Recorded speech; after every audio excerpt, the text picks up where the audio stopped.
Well, hello everybody, this is Bhante Joe here, and I'm just here at Endagala in the forest, and thought to record a short Dhamma discussion for the internet. So I thought that maybe we could start with just a little meditation, so we can lean forward a little bit and arch the spine, and look about 3 feet in front, and close our eyes.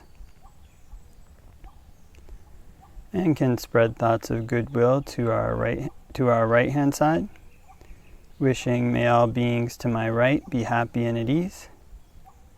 May they put in place the causes necessary to be happy and at ease. And we can make the mind infinite, can make it unbounded, all the way to the ends of the universe and beyond, in every dimension. May all beings to my right be happy and at ease.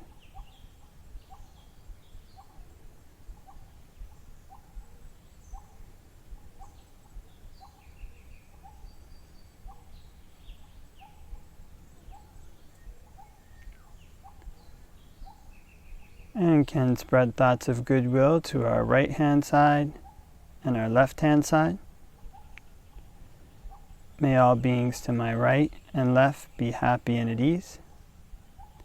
May they put in place the causes necessary to be happy and at ease.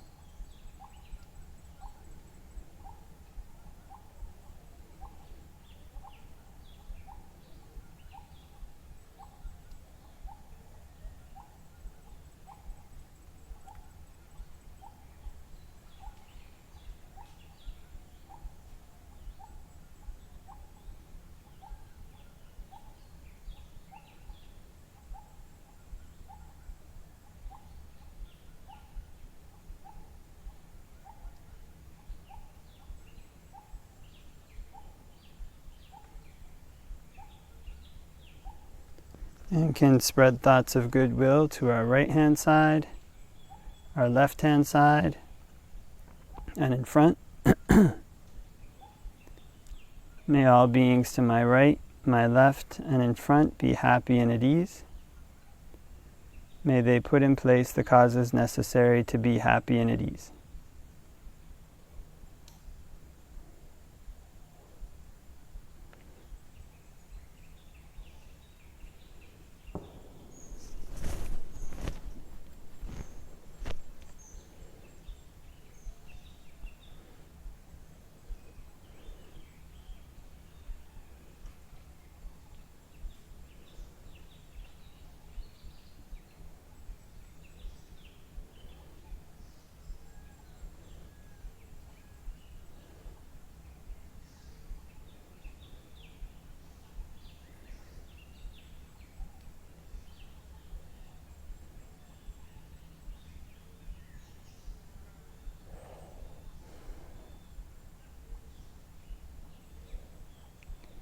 And we can spread thoughts of goodwill to our right, our left, in front, and behind, in all 4 directions. May all beings in all 4 directions be happy and at ease. May they put in place the causes necessary to be happy and at ease.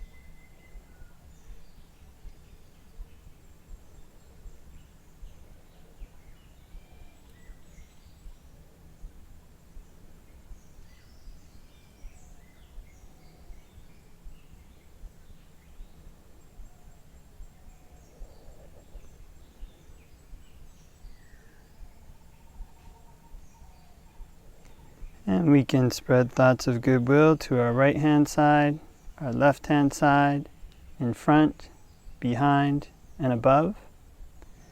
May all beings in all 4 directions and above be happy and at ease. May they put in place the causes necessary to be happy and at ease.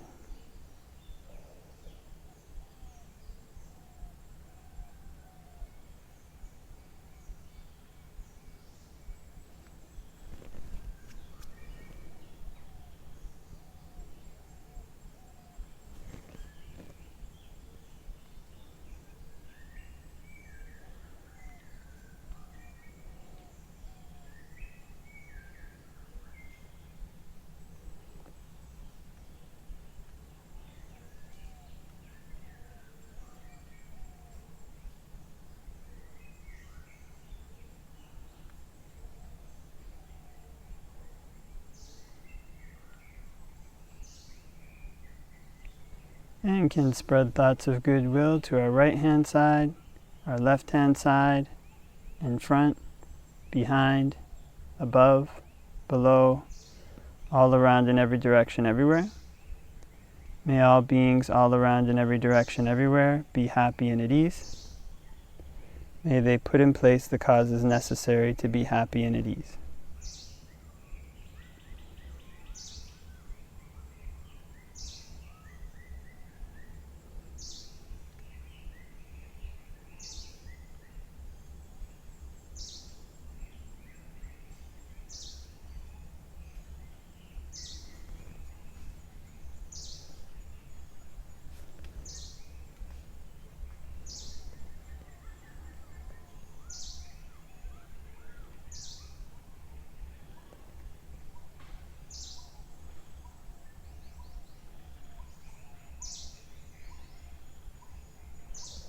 And can open our eyes and do a short Dhamma discussion for the internet. Namo tassa bhagavato arahato samma sambuddhassa. Namo tassa bhagavato arahato samma sambuddhassa. Namo tassa bhagavato arahato samma sambuddhassa. Buddhaṃ saranang gacchāmi, Dhammaṃ saranang gacchāmi, Sanghaṃ saranang gacchāmi. Tatiyampi Buddhaṃ saranang gacchāmi, Tatiyampi Dhammaṃ saranang gacchāmi, Tatiyampi Sanghaṃ saranang gacchāmi. Tatiyampi Buddhaṃ saranang gacchāmi, Tatiyampi Dhammaṃ saranang gacchāmi, Tatiyampi Sanghaṃ saranang gacchāmi. So, hope that everybody's having a great day, wherever it might be.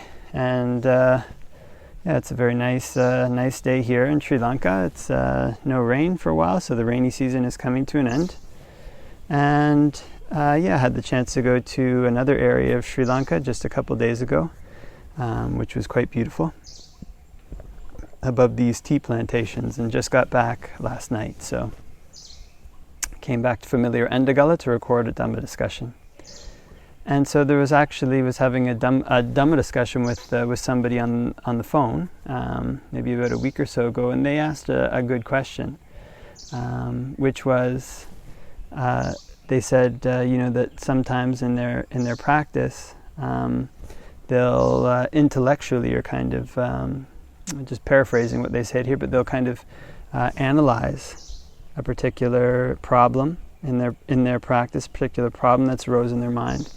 And through analysis, eventually they'll come up with maybe some kind of solution, or maybe the analysis itself. I can't specifically remember what they said, but they'll analyze either the analysis itself or a kind of intellectual solution. Kind of solution through this analysis will produce this feeling that the problem has been solved, and it'll disappear for a time, but then return.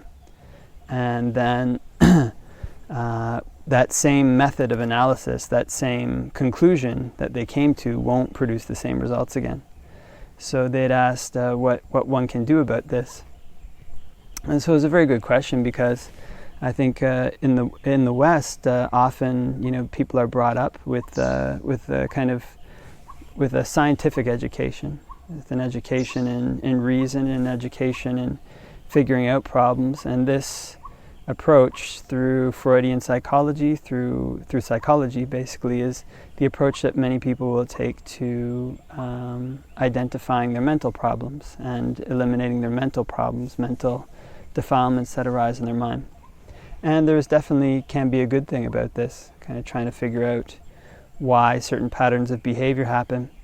But the interesting thing about this type of analysis is that one keeps asking oneself, why is this happening? Why is this happening? And one can come to a conclusion, oh, this is why. And I see this particular pattern of behavior. It's this particular psychological phenomenon. And when that kind of conclusion happens, there can be this inspiration. And especially, it doesn't necessarily have to be an analysis through psychological categories. It can be an analysis using Dhamma categories. Kind of, why am I doing this? Is this, what type of sense of self am I trying to build up here? What type of self am I creating? These kind of analyses. And one can come to a conclusion using these Dhamma categories. And when this kind of conclusion happens, this kind of inspiration can arise, and that temporarily allays the problem, temporarily subdues the problem, but it arises again.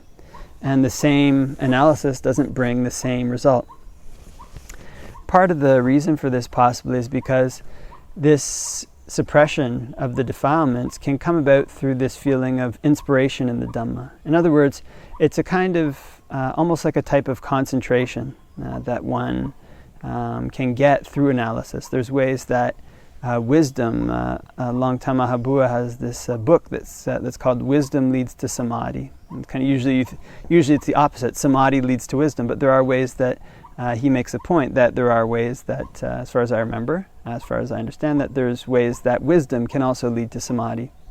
One can see this in suttas like the Kayagata Sati Sutta, where one kind of analyzes the body and that leads to concentration. So there are ways that one can think about the Dhamma that lead to this sense of inspiration. And that sense of inspiration, especially if one feels one's arrived at a new angle, at a new intellectual solution to the problem, that sense of inspiration in and of itself can be enough to temporarily dampen the defilements. The thing is, though, that the next time one tries to approach that same line of reasoning, next time that defilement arises, one tries to approach it through the same line of reasoning, it doesn't give rise to the same inspiration. And part of this is because the novelty is gone from that insight, from that kind of line of thinking, that train of thought. And it's this novelty of the insight that can be a large factor in the inspiration that allows the defilement to dampen. Another reason is that in scientific thinking, there's kind of like an objective reality, I guess you'd say, to the mind, where there's kind of, just to paraphrase, a kind of a way that people think in scientific terms, there's kind of these objective building blocks that one can manipulate, say, in the mind. And there is a certain truth to this, but in Buddhist thinking, actually, the defilements, the elements in the mind that defile the mind, kind of hatred, craving, delusion, and what they call the army of Mara, all the various defilements that spread out from that. These things are regarded not just as objective realities like building blocks or rocks or stones. They're regarded almost like real living opponents. And when you hear the Kruba Ajahns talk about the kilesas, they talk about them as like living, almost like living things, that one is in a fight against them. And one tries to kind of do something good, and there's all these voices in one's head saying, don't do that, all these different reasons. Sometimes emotions will come up to pull one off of a wholesome course of action that one's decided to take. And all of these are what they call the armies of Mara, what can be called the armies of Mara. And these armies of Mara can be regarded as living things. It might be useful to take up a perception that the defilements we're working against are almost like a real living opponent. Like if one is in a boxing match and one is boxing one's opponent with the intention to knock them out, win the match, then if one always throws the same punch, one just has one technique, and that technique might surprise the opponent once, and they kind of get hit and it hurts them, so they don't want it again. So the next time they're prepared. They're prepared to defend against that technique. So keeping this metaphor in mind, sometimes it's necessary for one to change one's strategy, to change one's approach to that problem, whatever problem that arose, whether it was hatred, whether it was craving, whether it was delusion, whatever one of the billions or millions of ways those things can manifest. However it arose, then if that technique doesn't work, one needs to have a new technique. And this is why the great teachers always emphasize this element of creativity, that one needs to have the ability to come up with a new way using say like the same weapon. You use the same weapon in a different way. Use the same weapon in a way that will overcome one's opponent. And sometimes this can be a number of different things. It can be that one just needs to strike harder. So in other words, one needs to contemplate on these things with more with more force, use more kind of forceful energy to shut out whatever defilements they're trying to make themselves in.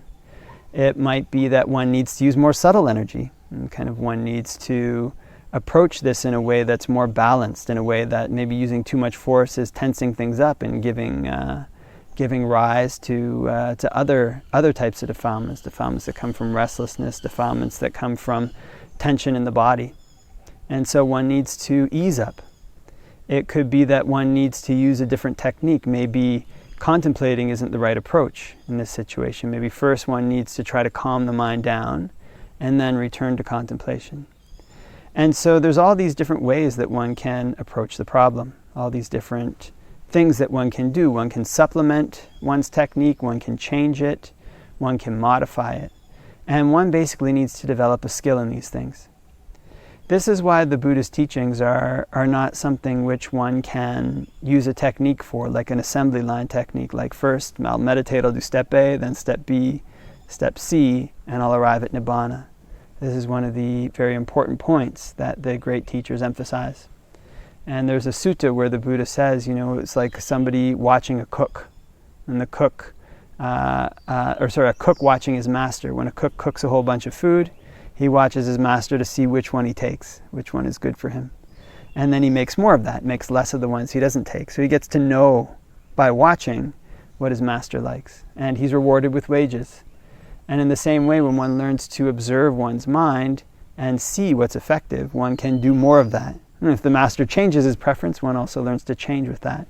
And one is rewarded with what the Buddha says, as far as I remember, a pleasant abiding here and now. So if one wants to become skilled in the ways of the mind, one wants to become skilled at overcoming the defilements, then one can't just have one technique. Inspiration can arise through investigation, but if it doesn't work the second time, then one needs to figure out how to make it work. And this brings up, this is also another interesting thing about what we might say the difference between a scientific approach, which has its place in meditation, and what we might call a kind of a practical approach. When one is meditating, oftentimes the most important question isn't why a defilement's arising, it's how. How do I eliminate it? So all the other thoughts, all the other things related to defilement can get shut out. So if analyzing this kind of question, why did this defilement arise? What Dhamma categories, breaking it down in Dhamma categories. If doing this again no longer causes the defilement to go away, one can switch one's focus, ask how. How can I make this go away? What technique is needed right now? And it's through this process of trial and error, just trying different things out, that one gains one's own skill. One becomes like this cook who learns to watch his master. And this is what basically a skill is. It's this ability to use a variety of different approaches to give a good result. Almost irrespective of the external circumstances. Maybe not irrespective, but adjusting for the external circumstances. This is what one appreciates when one sees a skill in almost anybody who's skilled at anything. It's not that they can do step A, step B, step C, step D really well. It's that they know how to accomplish their aim using a variety of different tools often, a variety of different situations. They have knowledge of what obstacles there are, how to overcome those obstacles. And this knowledge is gained often through trial and error. Through trying things out, and what works, they do more. What doesn't work, they do less. But also, gaining this type of knowledge can be accelerated if one has a teacher, especially in the beginning phases. If one can find a skilled teacher who has been through the same problems, that can save one a lot of time. But if one doesn't have that, then basically what one needs to do is just keep trying things out to see what works and do more of that, see what doesn't work and do less of that. And it's in this way that one gains this skill in the mind, this skill so that even if this sense of inspiration that comes through asking why, through investigating, even if that might fall away, then one isn't left adrift. One has other techniques that one can use to overcome the defilements. And the Buddha says that for a person who learns to master the mind, they can think what they want to think, not think what they don't want to think. they become true masters of their own minds. And this mastery is aimed at a goal. It's aimed at this goal of completely knocking down these opponents, these kind of almost living, you can think of them as living opponents in the mind, living things that try to block our way to happiness, so that one can find a true happiness beyond them, a happiness that doesn't change. Okay, so I think leave that for reflection, and hope that everybody has a great day, and wishing you all the blessings of Dhamma practice. Pati Pati Saranai.